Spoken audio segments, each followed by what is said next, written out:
If you wanted to hold back, a 10,000 psi wall of explosive natural gas, you'd probably want welded steel, right? Or thick titanium. You probably wouldn't reach for a bucket of vegetable oil and like some natural No, fillers. definitely not. That sounds like a recipe for disaster. Right.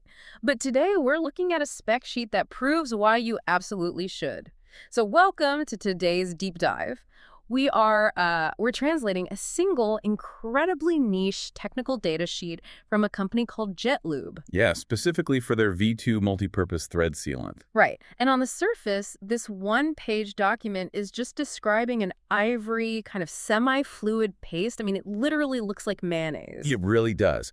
But the contrast between, its appearance and its actual capability is just staggering. Oh, totally. Because this unassuming paste is secretly holding the modern world together. Exactly. You have something that a plumber, just casually brushes onto the grooves of a pipe. Mm-hmm. But the engineering hidden within that paste allows it to withstand massive industrial pressures and extreme temperatures. All while remaining completely safe to use on the exact pipes carrying the drinking water flowing into your home. Which is wild. It is. And the ingredient list is, well, it's the first thing that completely shatters expectations. Yeah, because when I think of industrial sealants, like the stuff used on oil rigs or natural gas lines, I picture this toxic black chemical sludge. Right. Something you definitely don't want near your water supply. Exactly.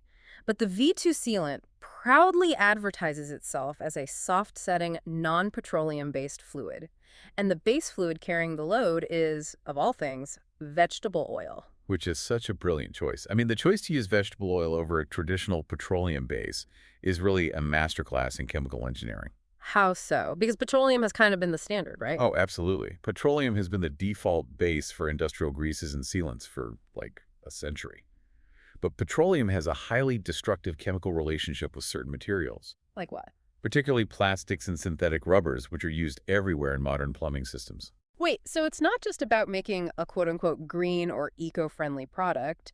Is the petroleum actually, like, dissolving the plastic pipes over time? Well, it doesn't melt them like a corrosive acid, but it causes a process called solvation. Salvation. Yeah, because the hydrocarbon molecules in petroleum are structurally very similar to the polymer chains in many plastics and rubbers. Oh, okay, so like Yeah. dissolves like... Exactly, because Yeah. the petroleum molecules slowly wedge themselves between the polymer chains of, say, a rubber gasket or a plastic pipe. Wow. And this forces those chains apart, causing the material to swell, soften, and eventually, lose all structural integrity. Meaning the very paste you use to seal the pipe is quietly destroying the pipe from the inside out. Right. It's actively compromising the seal it was supposed to create. That makes the shift to vegetable oil incredibly pragmatic. It's like a plumbing superfood smoothie. Superfood smoothie, I like that. Yeah. I mean, it's a vegetable oil base, natural fillers, completely eco-friendly, a stark contrast to that chemical sludge we were talking about. And beyond protecting the physical pipes, we have to look at the human element here, too. Oh, absolutely. The human safety aspect is huge. Because the data sheet lists a massive array of safety certifications, including NSF-61. Right, and NSF-61 is the absolute gold standard for anything coming into contact with potable water. Meaning drinking water. Yes, drinking water. And drinking water systems are highly pressurized. So if a thread sealant contains toxic chemicals, heavy metals, or, even trace amounts of lead. The water's just going to rip it right out of the joint. Exactly. That constant pressure and water flow will inevitably leach those compounds directly into the municipal supply. Yikes.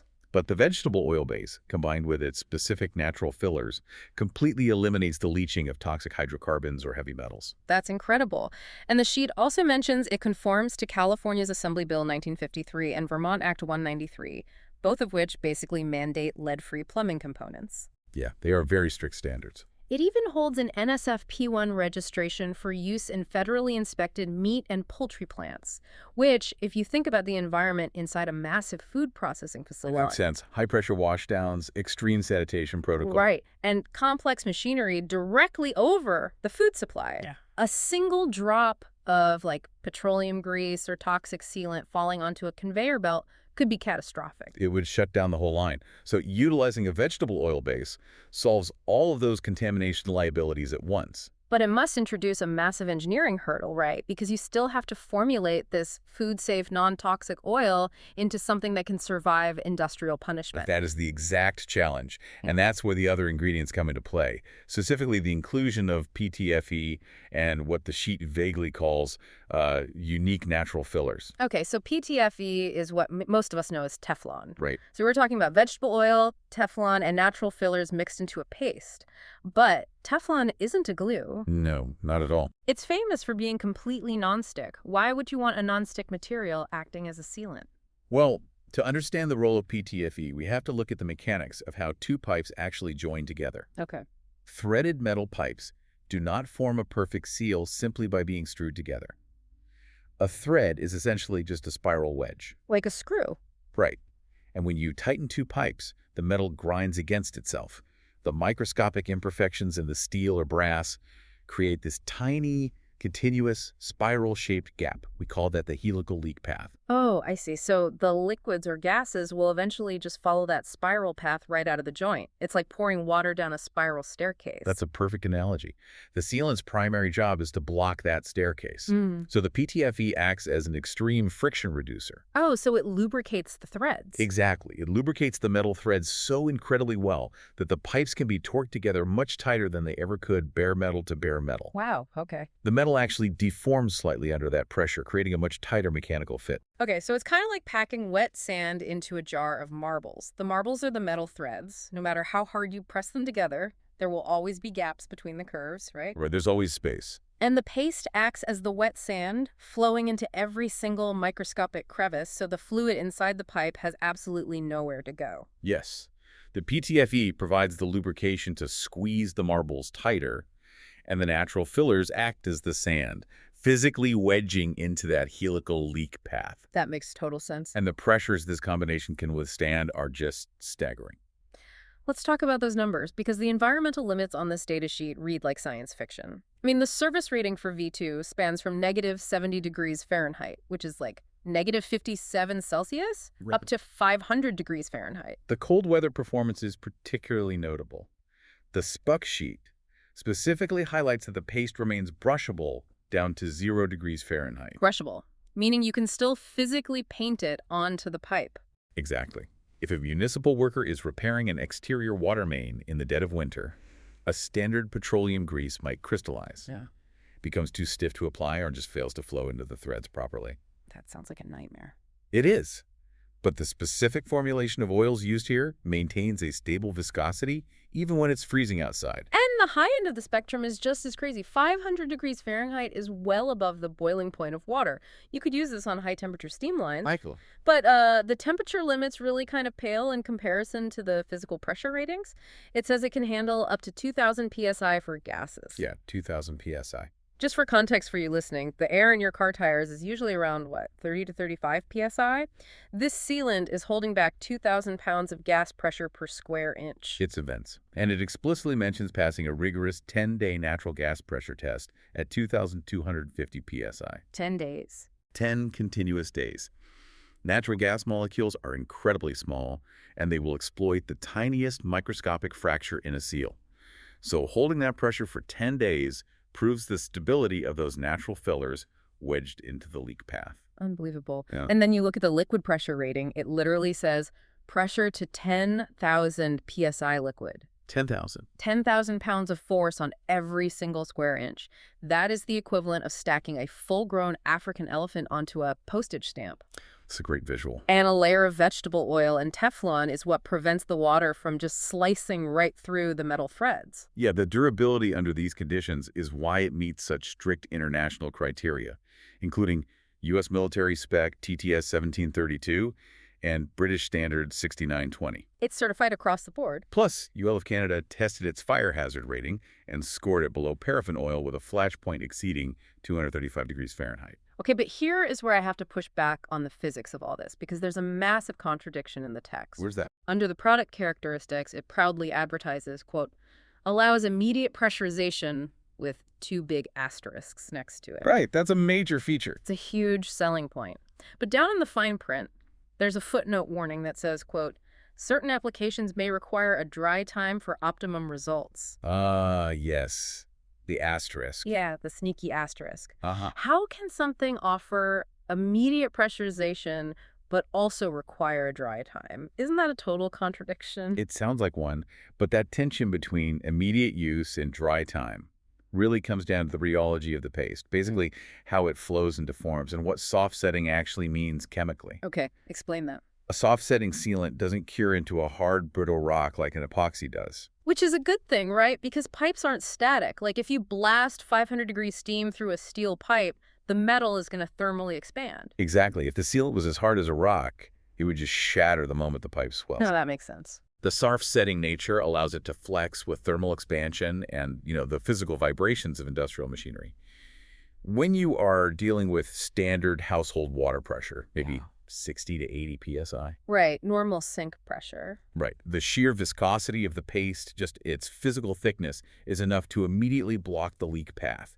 You brush it on, torque the wrench, and turn the main valve back on without waiting a single second. So that immediate pressurization feature is a massive time saver for plumbers or anyone fixing a standard utility line. It saves hours on the job. But that asterisk kicks in when you introduce the African elephant. Like if you immediately hit that fresh paste with 10,000 psi of industrial hydraulic fluid, it would just blow the wet paste right out of the threads. Exactly. The extreme applications require a chemical curing period. Okay, so it does dry in a way. Over time, the volatile components in the paste slowly evaporate, and the natural fillers and PTFE lock together into a denser, semi-solid matrix. Got it. They need that time to structurally bridge the gaps in the metal before being subjected to those absolute outer limits of physics. Wow.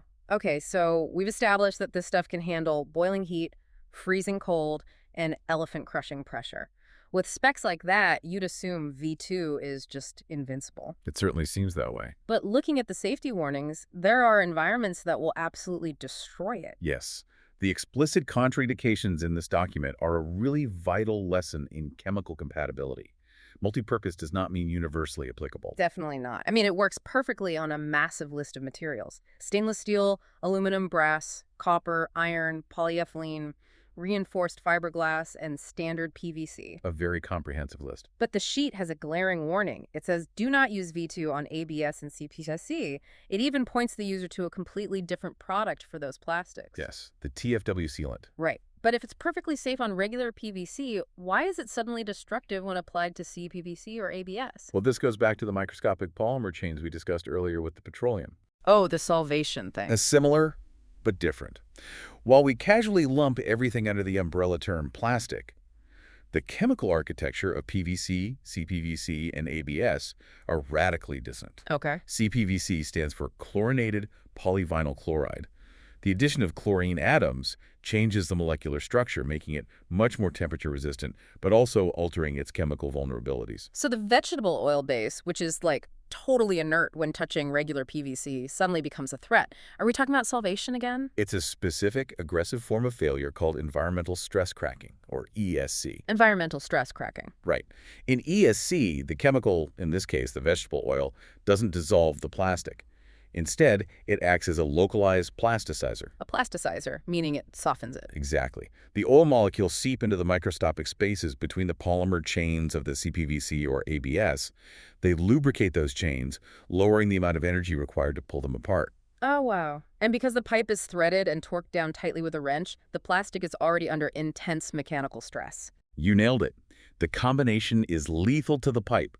The mechanical stress is pulling on the polymer chains, and the vegetable oil is chemically untying the knots, holding those chains together. That's terrifying. Eventually, the plastic simply yields. A perfectly fine-looking pipe will suddenly develop a spider web of microscopic cracks and just shatter under pressure. That is wild. It's not the pressure of the water breaking the pipe, it's the microscopic lubrication of the plastic's own molecules. Exactly. But as severe as that plastic's warning is, it isn't the biggest red flag on the page. At the very bottom, in all capital letters, is the ultimate warning. It says, not for use on oxygen lines. Yes, the ultimate warning. Why is pure oxygen the ultimate kryptonite for a vegetable oil paste? Well, to understand why this is so dangerous, you have to look at the mechanics of combustion. We all know the fire triangle, right? It requires fuel, heat, and an oxidizer. Right. Vegetable oil is a dense organic compound. It is pure fuel. And pure oxygen under pressure is the ultimate oxidizer. But you still need heat, right? There's no spark plug inside a plumbing line. You don't need a spark. You don't. Now, when you compress a gas, you generate heat. It's a thermodynamic principle called adiabatic heating.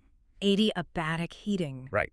It's the exact same physics that makes a diesel engine work. A diesel engine doesn't use spark plugs. Wait, really? It doesn't? Nope. It simply compresses the fuel and air so intensely that the temperature spikes and it ignites spontaneously. Oh my God. So if a technician uses this vegetable oil paste on a high-pressure pure oxygen line, simply opening the valve and allowing the pressurized oxygen to rush into the pipe could generate enough friction and compressive heat to trigger auto-ignition. Exactly.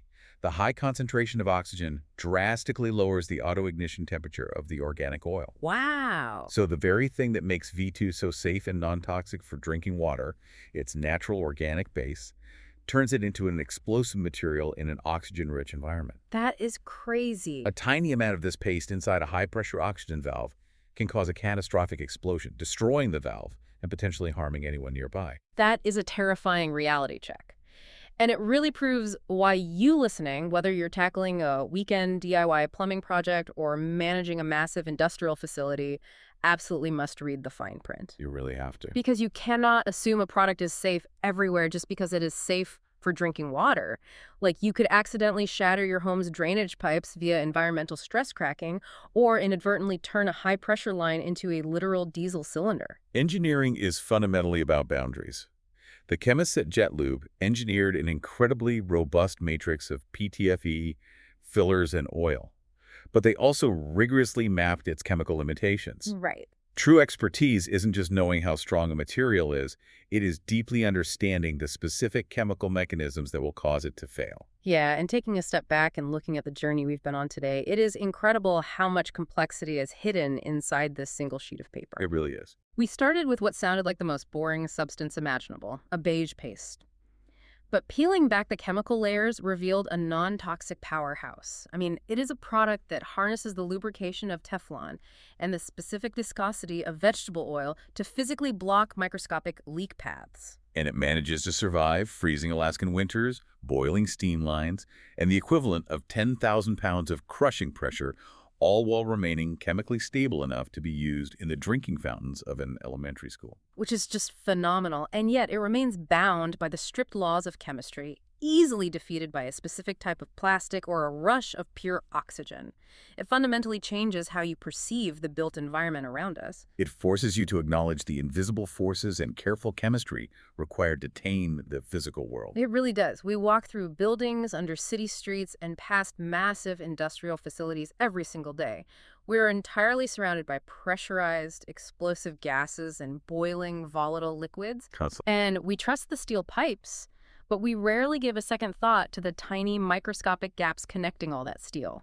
So next time you pass a massive industrial pipeline, or even just turn on your kitchen sink to get a glass of water, think about those silent, invisible chemical boundaries. The unsung heroes. Exactly. Think about that thin layer of vegetable oil and natural fillers, sitting in the dark threads of the metal, working tirelessly to tame the chaos of physics, keeping the outside world out and the inside world flowing safely.